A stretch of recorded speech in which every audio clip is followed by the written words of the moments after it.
Hey everybody, this is Ryan Mallory, and we're going to do a stock market update. Now, you had the S&P 500 finish higher on the week, you had the Nasdaq finish higher on the week, but you also had the weakness that we saw in the Russell late last week continue to the downside this week and finish lower. You also had the Dow finish slightly lower. Now, we care a little bit less about the Dow than we do the other indices because it's price weighted on its index, not market cap weighted. So we don't really care too much about the Dow. Nonetheless, it's still interesting to notice that trend that the 30 large caps on the Dow were not able to close higher despite the fact that the S&P 500, which is all large caps, was able to finish significantly higher. Now, why is that?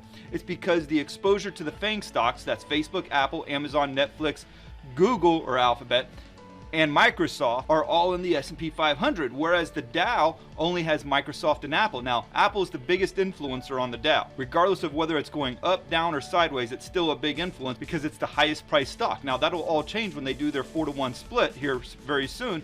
Nonetheless, right now, it's the biggest influencer. So when you have days where the Dow will rally almost 200 points to the upside entirely off of the fact that Apple was up about 4 or 5% on the day, it doesn't matter if half the stocks are in the Dow or trading lower. Because it is a price-weighted index, that's enough by itself to lift the entire index on its own. So despite being up 200 points on Friday, if you took Apple out of that index, it doesn't even finish higher. In fact, it might not even have finished higher on the day if it had already undergone its post 4-to-1 split. So like I said, you have haves and you have have-nots right now. The haves are the FAANG stocks, plus Tesla, and much of tech. The have-nots is pretty much everything else. That's why the Russell has gone down this past week and sold off much of last week, because they don't have any exposure to the FAANG stocks. The only way that it has any exposure is it just rises in sympathy with the rest of the market when it's going up because the FAANG stocks are going up. And I'll get more into that in just a minute.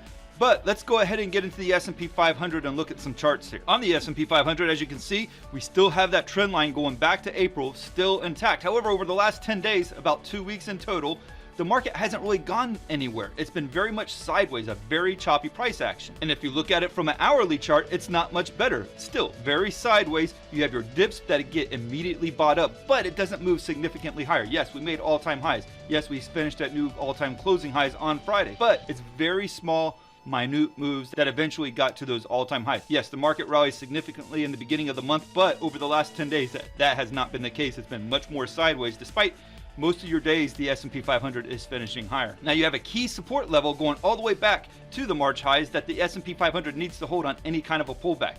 If it does that, everything is fine. As it stands now, as long as the FAANG stocks hold up, as long as they can continue to push higher, as long as Apple can be parabolic, the S&P 500 will probably continue to push higher. The Nasdaq will continue to push higher. But once you start seeing cracks in those stocks, that's going to be a huge red flag unless the Russell can go gangbusters and just continue to make up for the losses that are in the FAANG stocks. But I don't see that as likely. Now, it's worth noting, as I've done in other videos, is that when the Nasdaq doesn't rally, the small caps tend to push higher. So if the Nasdaq pulls back next week, look for the Russell to push higher. If the Russell and the Nasdaq push lower at the same time, that's a big red flag. On the weekly chart of the S&P 500, you're going to be hard pressed to find a chart that looks really that much better than what you're seeing right here. The S&P 500 has been on a tear week after week, 4 straight weeks, 7 out of the last 8. That is very difficult to sustain, and it's doing it on decreasing volume and at a stochastics reading of 99. That is rare air right there. And despite the rally on Friday and despite the rally on Thursday, only about 40% of the S&P 500 stocks rallied higher. That means about 300 out of the 500 S&P 500 stocks traded lower. That means we're not seeing a broad-based rally here. We're seeing a rally of a select few stocks that are pushing this market higher, namely the FAANG stocks. And let's face it, when you have $7 trillion in market capitalization among 6 stocks, yes, you're going to affect the market, regardless if anything else wants to rally with you. You're going to be able to pull the market up higher. And the more that we see these handful of stocks push higher while the rest of the market goes down, it only makes the situation worse and worse where all the influence is only on the FAANG stocks. And you have no reason to fear in this market if you think that the FAANG stocks can continue and sustain this parabolic move that you're seeing in these stocks that are helping the S&P 500 stay afloat. Now you're going to say, hey Ryan, and I get this stuff all the time, you're a hater, you're crying wolf. I'm not crying wolf and I'm not a hater. I'm long on the market right now. But that doesn't preclude me from looking at the risks. That's why every week I talk about the risks. A lot of you guys don't like me talking about that. You want me to sit up here with a pom-pom and tell you go team, but I'm not going to do that. I'm going to tell you all the time because that's how I've been able to stay alive in this market for many, many, many years now, is because I always look out for the risks. Where are the divergences at? Where should I be the most concerned at? Because when you don't want to look at where the potential downside could exist or where it could come from, that's when you're going to lose your profits. And there's a lot of people that are making so much money right now, and they're going to lose it all. I guarantee it. Because they don't care about the risk. If you're watching this video, you're doing the right thing by at least listening to somebody that tells you there's still risk in the stock market. It's not a free lunch. And at the end of the day, all the memes in the world will not save you from a market that decides to finally pull back and cash in its chips. And let me take a quick moment just to encourage you to check out down below the join button. It's my YouTube channel membership. There's 4 different levels. You can get everything from weekly FAANG stocks and Tesla updates to 2 more additional stock market updates, as well as access to my personal watch list and multiple trading opportunities and charts that I find very interesting to me throughout the week. Check it out. Hit the join button below and decide which level works for you the best. Now, check out this rising channel on the Nasdaq. It's beautiful. It's great. Has yet to violate it. There's nothing to really get concerned with on the Nasdaq. Yes, this thing is getting parabolic, much like a lot of the market, but it hasn't done any technical damage yet. So until it does some technical damage, there's no reason to really get short on this market.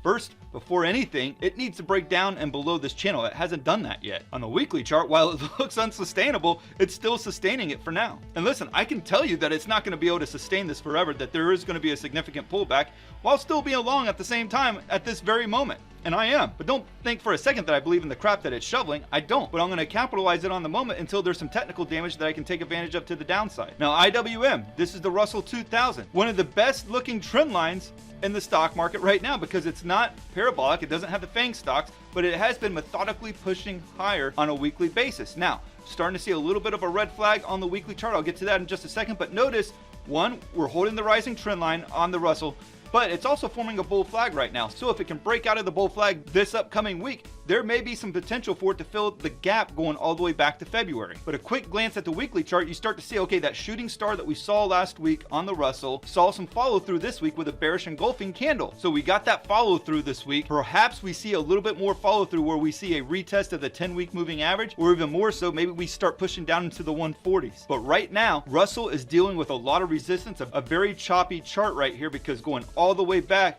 to 2018, you still have a lot of choppiness in this particular index. Now, I said this earlier in the video, breadth is a huge concern. It's been a huge concern of mine for weeks now, and we're seeing it worse than ever this particular week here. The fact that the Dow was up on Friday and yet only half of its stocks rose is a huge issue, but it's not just with the Dow. There is breadth issues going back for weeks now, but it was probably the most pronounced that I've seen yet this particular week here. That is a red flag. That doesn't mean I'm calling for a stock market top. Get your head out of the clouds, Peter Pan. I'm simply telling you where to watch out for in terms of risk. There is risk in this market. There's always risk in the market, whether it's a raging bull market or an incredible market crash. There's always risk in the market. We saw with the S&P 500, 40% of the stocks participated in its rally on Friday. The same is true with the Nasdaq. Only 40% of its stocks participated in the market rally on Friday. These are not things that you want to be excited about if you're bullish. Also, the T2108 chart that comes from the TC2000 platform, there's a link to it in the description below. It has also been signaling some divergences as less and less stocks are trading above their 40-day moving average. In June, we were at 90%. Now we're sitting at about 60% of stocks trading above their 40-day moving average. That is a huge divergence from June, which was far from the all-time highs at the time on the S&P 500, is now much lower now that we've actually have created new all-time highs. On the volatility index, the VIX actually closed higher this week, just by a smidge, but nonetheless, it's trading at 22 at a time where the S&P 500 is making new all-time highs. Back in February, guess where we were trading at when we were making new all-time highs on a regular basis? 13. We are much more elevated despite the fact that it has sold off almost every week since the March lows. It is still over 20, which is considered elevated and higher risk than what we've seen on previous readings when the market was at all-time highs. So with the S&P 500 having consolidated over the last 10 days, let's watch to see if it can break higher or lower out of this box in the week ahead. If it does, then we're probably going to see another leg higher in the market. We may even see more stock split, even though it means zero to the stock itself. People get all hyped up about it, thinking they're getting free shares or free discounts on their stocks. They're not. But nonetheless, what we've seen in Apple, what we've seen in Tesla, is as irrational as it appears to be, it has nonetheless rallied as a result of these stock splits. Crazy. Guys, again, I'm not here to rain on the parade that we've seen here. I'm just always here to try to help and protect you guys, because when it comes down to it, capital preservation is our number one goal. If you take care of the risk, the profits will take care of themselves, but we have to take care of the risk. And no matter what kind of market it is, it's never going to stay the same. It's never going to last. There's always going to be a big, heavy pullback. And if you don't believe me, look at history. It's never different this time. And the moment that you think it's different is the day when you start losing your profits, because there's a lot of people out there that's starting to think that, okay, maybe it's different this time. Maybe we'll just go up forever. And that's not the case. They're using everything to justify it, from the Fed pumping to inflation to the belief that there's new evaluations that take precedent now for tech stocks versus traditional evaluation methods. All these things are just beliefs to justify the idea that stocks will go up forever. That's never the case. So be vigilant out there. Know where your stops are at. Plan your trade before you ever trade it. Know where you're going to get out if the trade's going to go against you. And let me know in the comments below, what are you doing with the stock market right now? Are you long? Are you short? How long are you? Are you even considering shorting at this point? Or maybe you're just sitting in cash waiting for that pullback. Let me know in the comments below. Thank you and God bless.